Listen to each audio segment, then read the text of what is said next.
ජීවිතේ කියන්නේ අමුතුම දෙයක් බං. ආනමඩුව වන්නිපුරෝරේ හැදුණු මම පොඩි කොල්ලෙක් මචං. එදා ජීවිතේ හීන දැකපුවා කිහිපයක්ම අද ඇස් ඉස්සරහා යථාර්ථයක් වෙද්දි මට මාවම හිතා ගන්න බෑ බං. සමහර දවස් තිබ්බා කොට්ටේ බදාගෙන අඩපු දවස්. කන්න නැති හිටපු දවස් තිබ්බා. ඇයි මටම කෙලවෙන්නේ කියලා කතා කරපු දවස් තිබ්බා. හැබැයි ඒ කෙලවිලා නෙමෙයි තිබිලා තියෙන්නේ. ඒ හිනවට යන්න ඕනි පාර ස්වභාව ධර්මයේ විසින්ම නිර්මාණය කරා මචං. ඒ නිසා උත්සාහය අත්හරින්න එපා උඹලා. හඹායමන් බාධකෙයි ගණන් ගන්න එපා.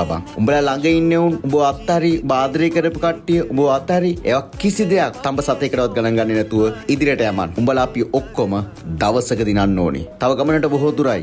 හමු වෙමු ඉදිරියේදී අලුත් කතාවක් එක්ක. මම විරාජ් ලංසකාර.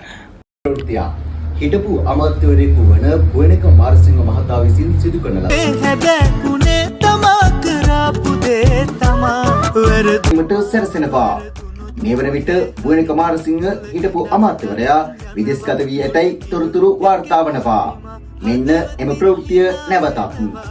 මකා මකා වීලා වේදනා මෙ කියනවා